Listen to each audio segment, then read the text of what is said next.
Welcome to the Wrestling Analyst podcast, Beyond the Bell, where the real story begins after the final bell. I'm your host, Night Stalker Luke Woodier, and together we'll break down the week's biggest moments, analyze storylines, and bring you opinions that hit harder than the steel chair. We will also explore how I would be booking a storyline if I were head of creative. Because here, every match tells a story, and we're here to break it down. So hit subscribe, leave a like, and click that notification bell, and let's go beyond the bell.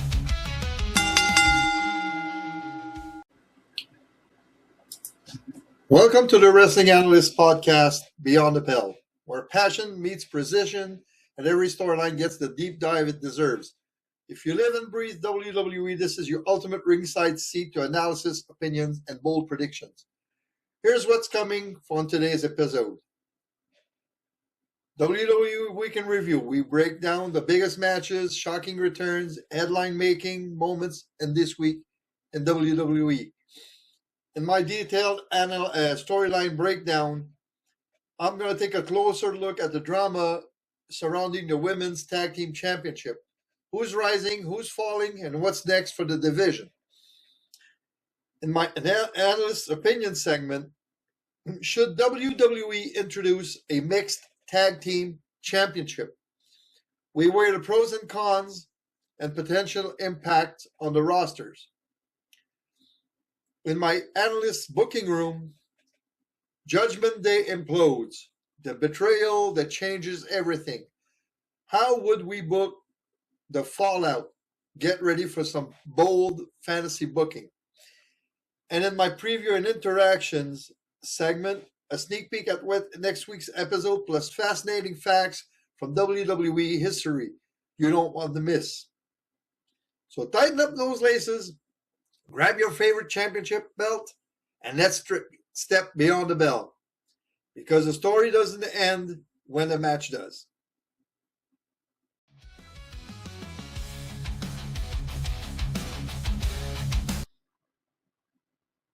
So, in the week of, we start with the week in review. So let's start with Saturday night's main event.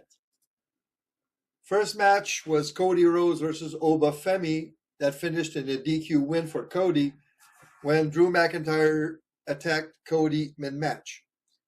Now, myself, I would not have booked it like that. I would have booked it that McIntyre comes in the ring, claymores Cody exactly what happened, but it would have been behind the referee's back, and then Oba could do his fall from grace and pin Cody. That way, Oba would have looked strong, and Cody would have not lost anything, because Oba is one of the bright stars from WWE's future, and I would have booked him as such. But I know that WWE doesn't want Cody to lose too often either. So that's why they booked it like that. Sol Ruca defeated Bayley. Now, Sol Ruca is another of the future superstars in WWE. She would be ready to make her main roster call up right now, but like I said in my opinion segment last week, I will not call her up right now. I want her to be involved in a feud with Zarya until Stand and Deliver, and then get called up to the main roster. Well, we had Dragon Lee and AJ Styles defending the titles, the World Tag Team Championship against Leon Slater and Javon Evans. And they kept their titles, but it was a great match. And then we had Gunther versus John Cena. A lot of people online hated the finish, but it was exactly what I predicted would happen. I said that Cena would tap out to Gunther to skyrocket him into the most hated guy in WWE right now. And why did I predict that? because Cena has been telling for months now that he wanted to leave WWE a better place than when he came in. And that was his way of doing so.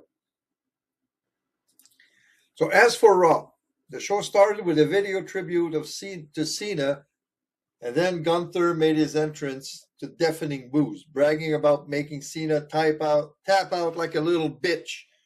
He posed repeatedly on the announce table and turnbuckles, soaking in the heat before being escorted out by Adam Pearce. Then he mocks AJ Styles by doing the "you can't see me" gesture to him. So that sets up a future feud between Gunther and AJ Styles, that's for sure. And since AJ Styles has already announced that 2026 will be his last year in WWE because he will retire, look for Gunther to retire AJ Styles at the end of the road there. Stephanie Vaquer defended her title against Raquel Rodriguez. Now, the match ended in chaos when Nikki Bella attacked both women, resulting in a no contest. This sets up major tension heading into the January 5th, 2026 episode of Raw, which will be the first anniversary on Netflix. Are we going to see a triple threat match for the title? Possible. The Usos renewed their rivalry with New Day in a competitive match. After Grayson Waller was ejected for interference, the Usos hit the 1D on Kofi Kingston for the win. And that sets up a title match against Dragon Lee and AJ Styles. Maxine Dupree successfully defended her Intercontinental Championship against Ivy Nile. Now, we saw moves from Maxine in that match that I've never seen before. And Maxine has greatly improved in the ring. And that's all thanks to her hard work and, of course, training with Natalya. Rhea Ripley and Io Sky were on their way to the ring, but the Kabuki Warriors were hiding in the crowd, and Asuka misted Rhea to start an attack, and they left Rhea and Io laying. Later on, backstage, Rhea demanded a match versus Asuka, and Pearce made it official for next Monday. But this is all to set up a big match, probably on January 5th episode of Raw. Logan Paul defeated Rey Mysterio after an interference from the Masked Man, who was finally revealed to be Austin Theory, just like about 90% of the WWE universe, including myself, thought. And the episode ended with CM Punk talking about his match against Braun Breaker. Breaker attacked Punk and left him laying in the ring, signaling that he might win the title on January 5th. I have my doubts. Something's going to happen. I don't think Breaker's going to come out with the title because I don't see Breaker main eventing WrestleMania in 2026. In the future, yes, but not in 2026. On now to NXT. The NXT Women's North American Championship changed hand in what seems to be a botched finish as Tia Hale defeated Blake Monroe for the title. Now, two things. Blake Monroe forgot to kick out. The referee counted 3. Who's to blame in that? I don't know, and I don't care. It was a botch. That's it. That's all. That happens sometimes. Now, there's two things possible now. They can get a rematch done to give back the title to Monroe, or they have Monroe go for the NXT Women's Championship. Now, what are they going to do? Who knows? I think they're going to go with the re-giving the title to Blake Monroe somewhere down the line. Hang and Tang defeated OTM, Lucian Price, and Bronco Nima.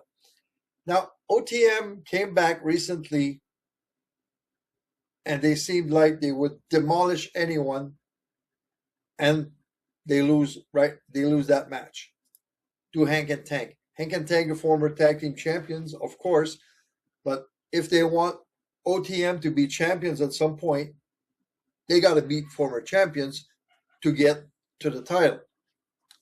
So, do they have an attitude problem somewhere? Could be, and maybe they don't want to push them too fast. Could be too. So, who knows?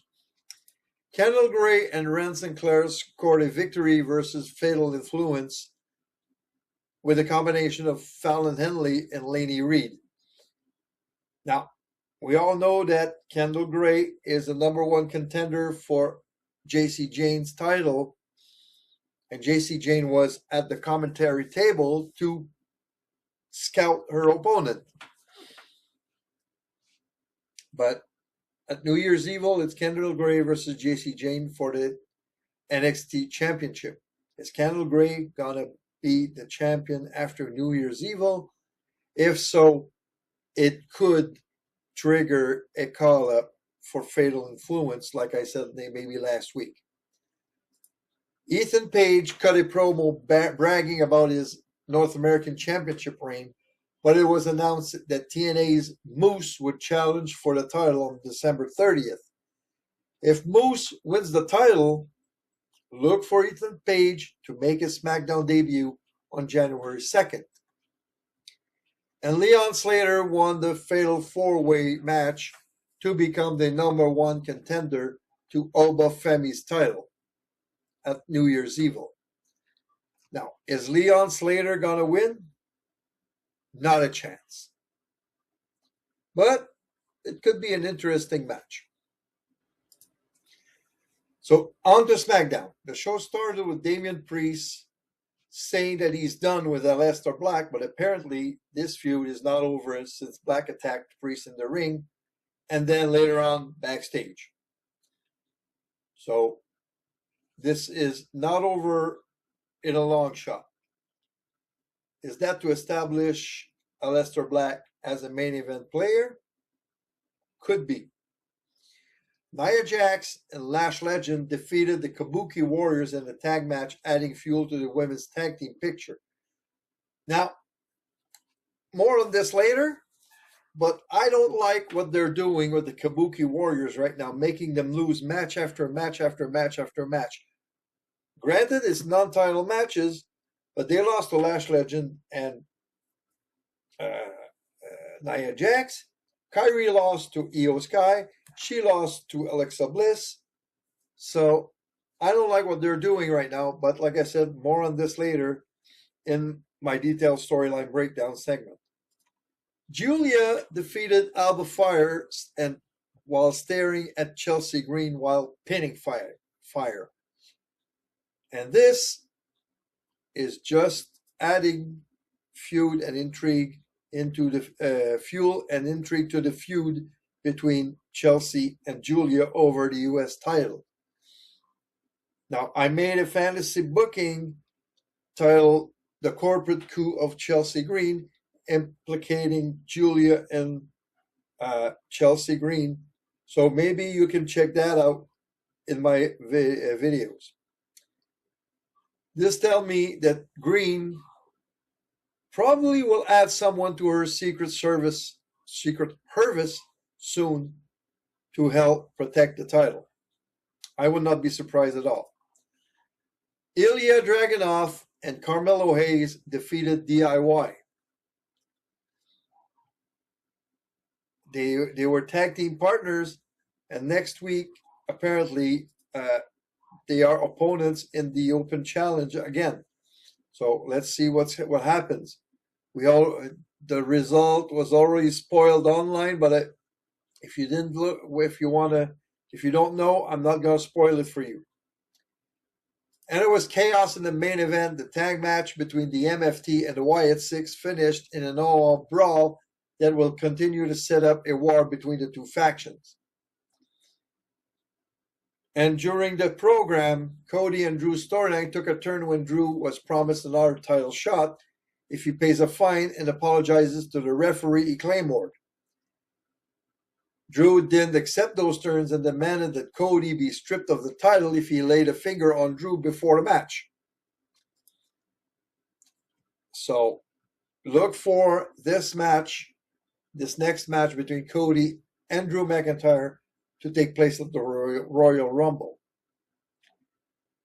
And if they do the storyline that I said a couple of weeks ago, Drew McIntyre could win the title at the Rumble to set up a WrestleMania match against the winner of the Royal Rumble, which I think will be Sami Zayn.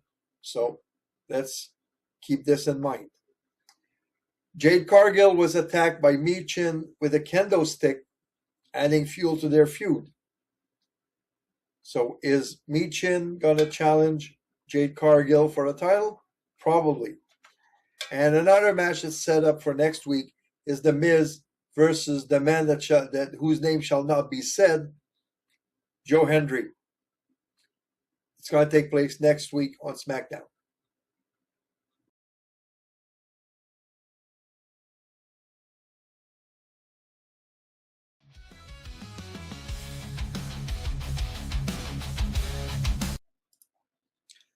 So the Women's Tag Team Championship scene is absolutely stacked right now. From the Kabuki Warriors to Judgment Day's wild card combinations, this division is bursting with star power, tension, and potential WrestleMania chaos. We'll talk about the champions, the rising contenders, and how this division could steal the show at WrestleMania. Let's start with the champs.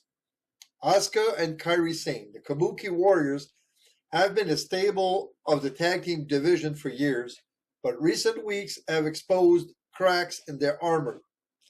Last night, they lost a non-title match against Lash Legend and Nia Jax, and Kairi has dropped singles matches to Alexa Bliss and Io Sky in back-to-back weeks. That's not the kind of momentum you want heading into the biggest stretch of the year. Their chemistry and experience are still undeniable, but confidence matters, and right now, they're on shaky ground. Now let's talk about contenders, because this division is stacked. First up, Charlotte Flair and Alexa Bliss. This team screams star power. Charlotte brings technical excellence and big match experience, while Alexa adds unpredictability and mind games. Alexa's recent win over Kairi proves they're a serious threat. The only question, can two strong personalities coexist long enough to win gold? Again, WWE could easily play up that tension for drama, but if they stay aligned, they're dangerous. But add to this the fact that Jade Cargill seems to be challenging Flair by constantly running into her backstage, could set up a WrestleMania match between the two of them. Next, Nia Jax and Lash Legend, the powerhouse duo. These two are pure destruction. Their size and strength give them a massive advantage, especially in chaotic multi-team matches. They're already made a statement by pinning the champions in a non-title bout last night. That's huge. If they get rolling, they could bulldoze their way to the top. The only drawback? Speed and agility. In a ladder match or fatal four-way, this could hurt them. But in single straight-up fight, they're terrifying. Then we have maybe the dark horse of the lot, Bayley and Lyra Valkyria. This team brings a different dynamic. Veteran savvy meets rising star athleticism. Lyra's agility complements Bayley's ring IQ perfectly. They're not as flashy as Flair and Bliss or as dominant as Jackson Legend, but they're consistent. And in multi-team chaos, consistency can win championships. They're the dark horse team. that no one expects to win, but everybody should watch. Now, here's a team that could change everything. Rhea Ripley and Io Sky. Rhea is a superstar, and pairing her with Io Sky creates a dangerous combination of brute force and aerial agility. Io already has a singles win over Kyrie, and Rhea's dominance speaks for itself.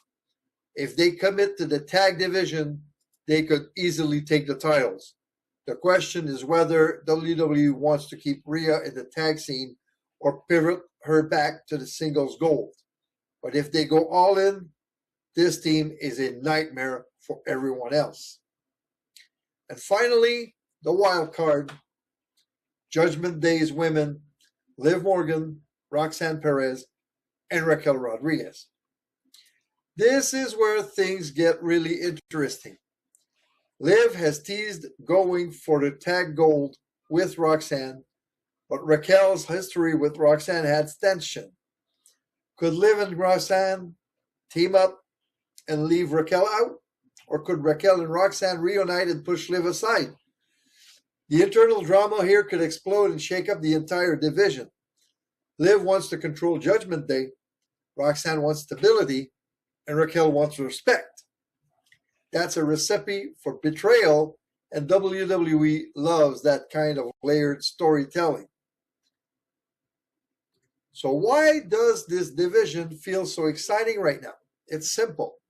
The champs are vulnerable, the challengers are stacked, and the storylines are layered with faction politics and personal ambition. You've got alliances, egos, and grudges colliding. And with WrestleMania season approaching, WWE has the perfect setup for a show stealer. Imagine this fatal four-way or even ladder match for the women's tag team title featuring the Kabuki Warriors, Flair and Bliss, Jackson Legend, Ripley and Sky, and a Judgment Day combo. That's box office right there. And add Bayley and Lyra as a 16? Pure chaos. So what do you think? Who walks out of WrestleMania as tag team champions? Will the Kabuki Warriors rebound, or will their recent losses signal the end of their reign? Will Judgment Day drama blow up this division? Those answers are still to come.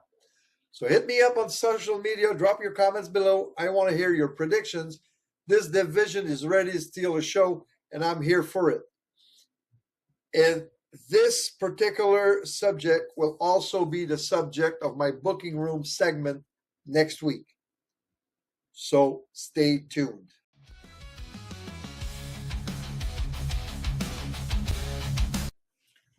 Okay, so in my opinion segment, tonight I'm tackling a question that's been buzzing among wrestling fans.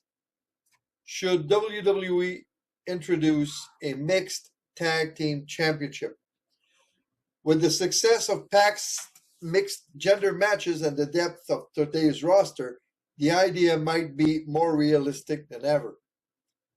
First, a little history.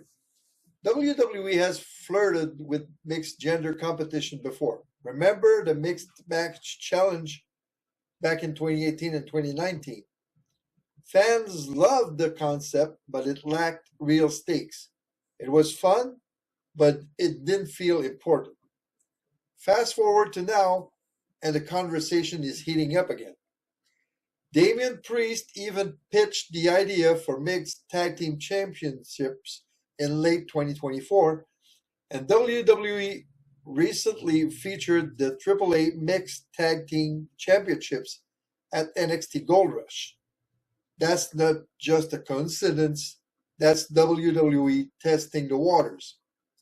And think about hype of the recent match between AJ Lee, CM Punk, and Seth Rollins versus Ed Becky Lynch. That was featured at WrestlePalooza. So why does this make sense now? For starters, roster depth. WWE has an incredible pool of talent across Raw, SmackDown, and NXT, and there's more than enough star power to sustain a mixed tag division. Second, fan engagement. Mixed gender matches trend like crazy on social media and appeal to casual fans who love unique pairings. Third, storyline flexibility. Imagine the creative possibilities, faction wars, dream pairings, fresh rivalries that break the mold, and finally, inclusivity. Adding mixed tag titles would diversify WWE's championship lineup and give fans something new to get excited about. But let's be real, there are challenges. Booking balance is key. WWE has to make sure the mixed tag matches don't overshadow singles division or other tag team divisions. Prestige matters too. If this title feels like a gimmick, they'll flop. WWE needs strong inaugural champions and compelling feuds to make them feel important. And scheduling mixed tag matches can't just be fillers. They need to feel like a big deal. Now let's talk about dream teams because this is where it gets fun. Picture this. Bianca Belair and Montez Ford, arguably the most charismatic couple in WWE. Then we have the Judgment Day pairing of Liv Morgan and Dominic Mysterio, the ultimate Judgment Day chaos personified. We have AJ Lee and CM Punk, the ultimate throwback pairing with modern star power. Of course, we have Seth Rollins and Becky Lynch, who could dominate the division with charisma and in-ring skills. And then one team that could dominate them all, the Terror Twins, Rhea Ripley, and Damian Priest. Just imagine the chaos they bring to this division. These teams have chemistry, credibility, and the kind of presence that makes championship feel important. You can even add another team like Chelsea Green and Ethan Page, the current AAA Mixed Tag Team Champions. Now imagine a 16-team tournament to crown the inaugural champions with a lot of real-life or on-screen couples involved. On top of the already named teams, here's some other teams that could be there in that tournament. I already named Ethan Page and Chelsea Green, the current AAA Tag Team Champions. You can have from NXT, Stax Lorenzo and Ariana Grace. They would lose in the first round, but why not? Lash Legend and Trick Williams. Joe Hendry and Thea Hale have teamed recently.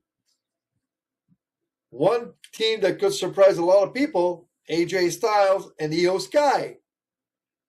You could have Uncle Howdy and Nikki Cross. Some real life couples now. Carmelo Hayes and Kelani Jordan. And you can have Miles Bourne with Stephanie Vaquer.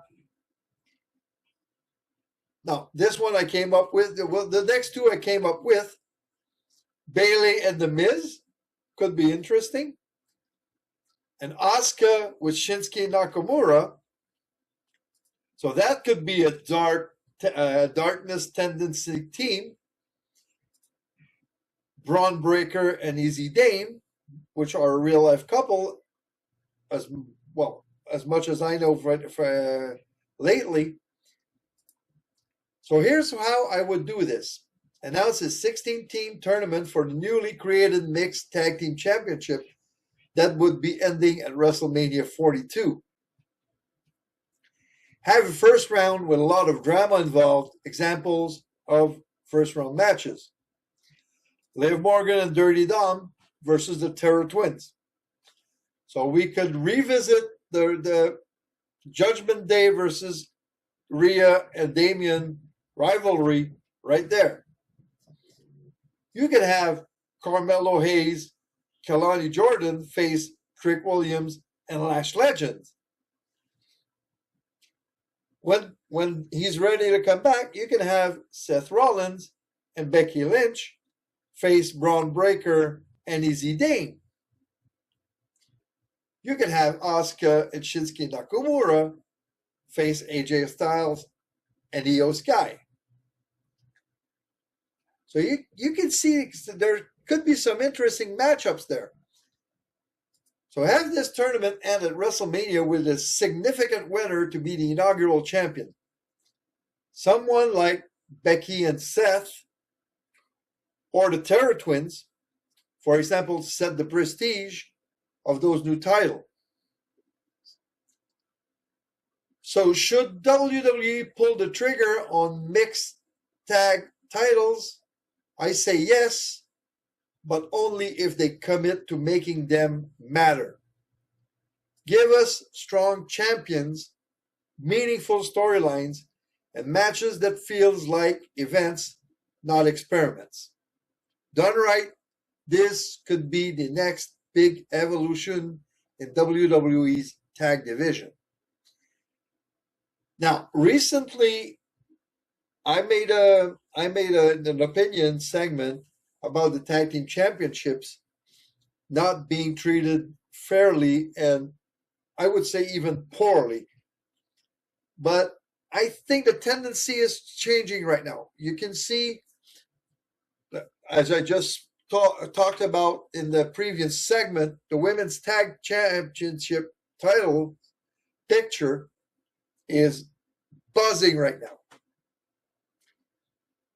The World Tag Team Champions, Dragon Lee and AJ Styles, are currently defending the titles almost every week, which is a good thing. And there's a war brewing between the MFT and the Wyatt Six on SmackDown over the tag team titles. So I think WWE is coming back with good storytelling for the tag team championships. Adding another one, of course, like I said, would have to be done the right way. So what do you think? Should WWE create a mixed tag championship? Who would you crown as the first champion? So hit me up on social media and drop your comments below. I want to hear your take. This is a conversation worth having, and I'm here for it.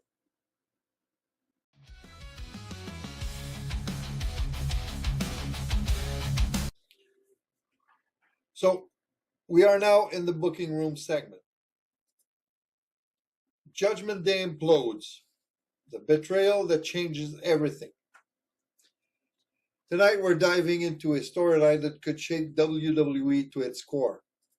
A betrayal inside Judgment Day that fans have been speculating about for months. Now, contrary to my other booking room segments, I will not go week by week. I will try a different approach. So here's the current situation. Dominic Mysterio is riding high as a double champion. He's not just the Intercontinental Champion, he's also the AAA Mega Champion, making him one of the most decorated stars in WWE right now. His confidence? Through the roof, but success comes with consequences. And this is where the tension begins. Because let's not forget, Dominic's first Intercontinental Championship win came at WrestleMania 41 when he pinned Finn Balor. That wasn't just a loss for Finn, it was a humiliation. And while Finn plays the loyal leader on camera, deep down, that moment still burns inside. Add Liv Morgan into the mix, positioning herself as the face of the women's division, and Raquel Rodriguez and Roxanne Perez feeling overshadowed by Liv's leadership and Dom's success. JD McDonough is injured but still lurking in the background, acting as the voice of reason for now. This is the perfect recipe for chaos. Ego, ambition, and old grudges are simmering, and it's now only a matter of time before the pot boils over. So tonight we're going to break down how this betrayal could happen, who turns on who, and what it means for WrestleMania season. Buckle up because Judgment Day might be heading for its darkest hour yet. The seeds of betrayal. Now that we've set the stage, let's talk about the seeds of betrayal start to slowly grow inside Judgment Day. It begins subtly. Finn Balor, still bitter about that WrestleMania loss to Dominic, starts dropping little digs during promos. Phrases like, some people forget who built this faction, or leadership isn't about holding titles. At first, it sounds harmless, but the tension is there. Meanwhile, Raquel Rodriguez and Roxanne Perez are frustrated. They've been promised dominance in the women's division, but Liv Morgan is hogging the spotlight. Every time Liv talks about Judgment Day being stronger than ever, Raquel and Roxanne exchange looks that say, "What about us?" Finn sees this and pounces. Backstage, he starts consoling Roxanne and Raquel after a tough loss, telling them Liv only cares about herself. He plays the mentor role, reminding them that he's the only one who can make them champions. Slowly, the bond forms. Finn, Raquel, and Roxanne united by resentment. And there's JD McDonough. He's injured but still appearing in backstage segments, acting as the pacifier. He tells everyone to calm down, to stay united, but here's the twist. Finn is whispering in JD's ear, planting the idea that Liv and Dominic are liabilities. JD doesn't act yet, but the seeds are planted. By the time we hit the Royal Rumble, the cracks are visible. Dominic eliminates Finn during the match. Raquel eliminates Liv in the Royal Women's Rumble. Those aren't just eliminations, they're statements. And Finn? He's smiling backstage because his plan is working. Now here's the breaking point. The moment where all the tension inside the Judgment Day explodes. It happens right after the Royal Rumble. Dominic eliminates Finn during the Rumble, like I said, and Raquel eliminates Liv. Those weren't just elimination, they were statements. Backstage, Finn confronts Dom, accusing him of disrespecting the men who built the Judgment Day. Dom fires back, reminding Finn that he's the only one carrying the faction now as a double champion.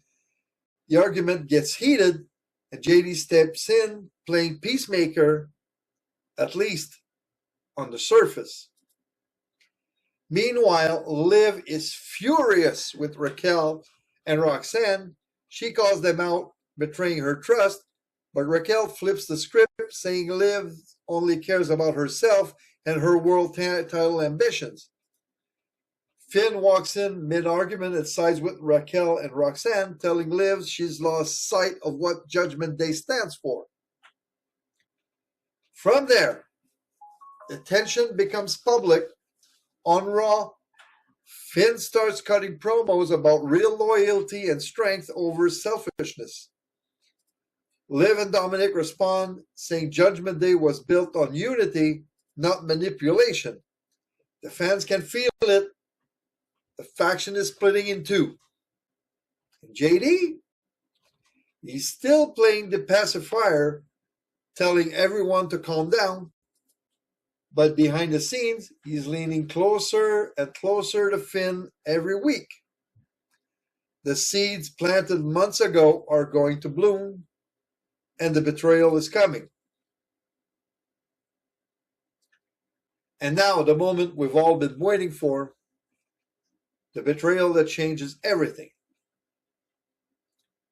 It happens during the Elimination Chamber build. Liv Morgan and Dominic Mysterio team up in a high-stakes mixed tag match against a rival faction.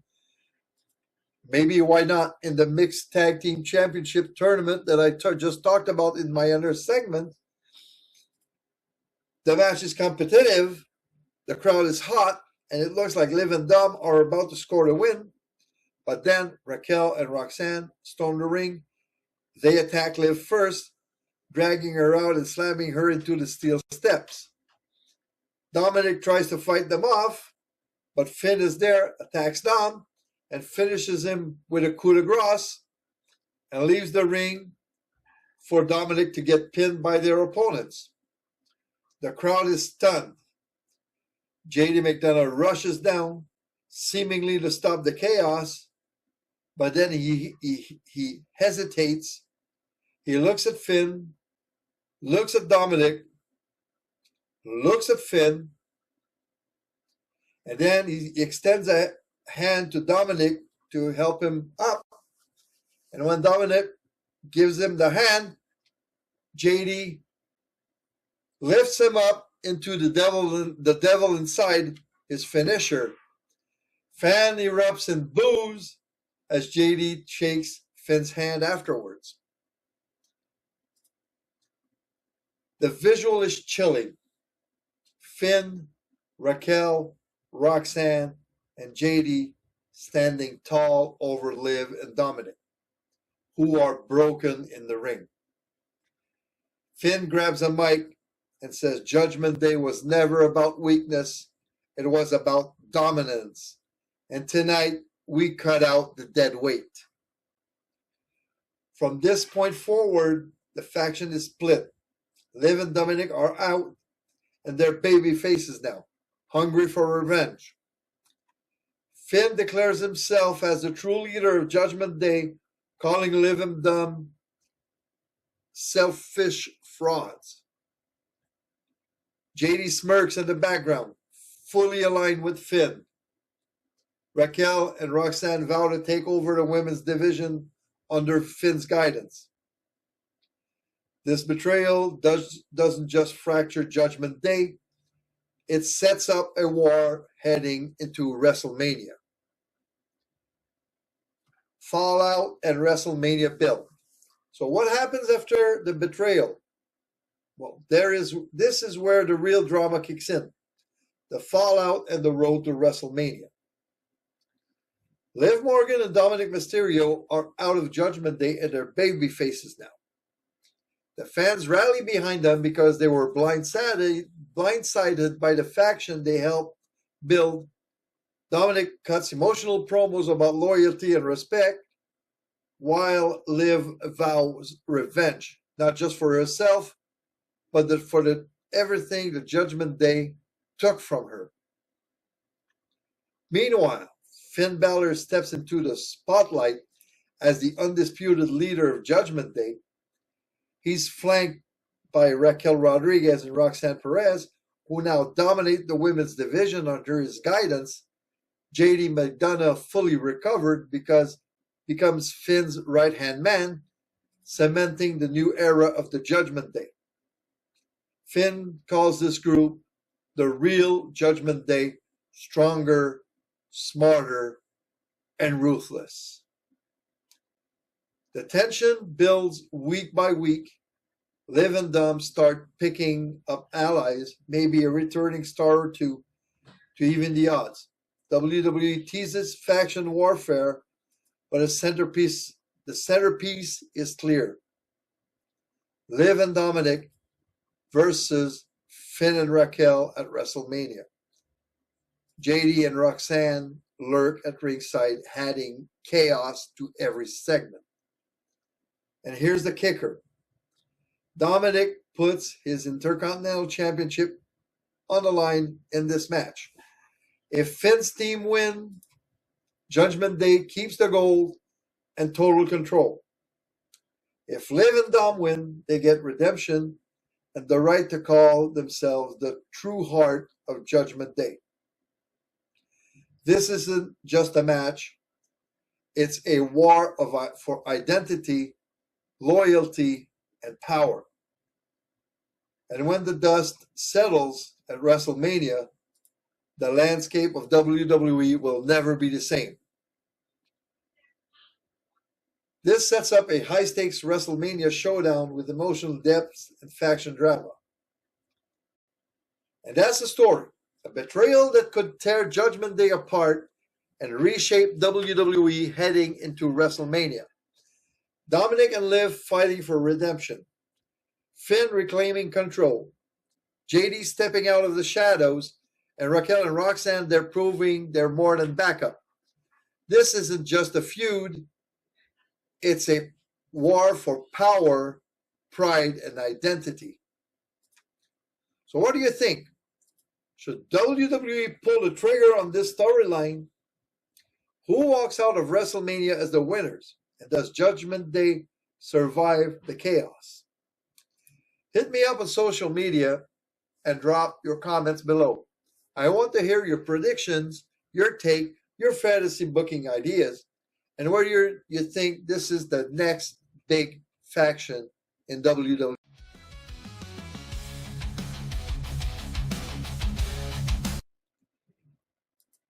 So next week's episode will feature my Analyst detailed storyline breakdown, the Vision, adding Austin Theory. What could it mean for the faction? In my opinion segment, I will revisit a video I made some time ago about how WWE should be showcasing their titles on regular programming and how WWE can give the spotlight to its mid-card and tag team titles on Raw and SmackDown. In my Analyst's booking room, I talked about it earlier, the women's tag team titles. With 6 teams involved in the fray, who gets out of WrestleMania as champions? Today in WWE history, WWE held its inaugural tribute to the troop show in Baghdad, Iraq in 2003. 5 years ago, Randy Orton set The Fiend on fire in the main event of the show.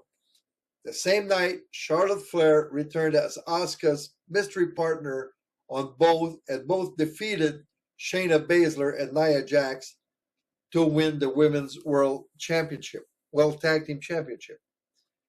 In ECW in 1996, the Eliminators defeated the Gangstas for the ECW Tag Team Championship.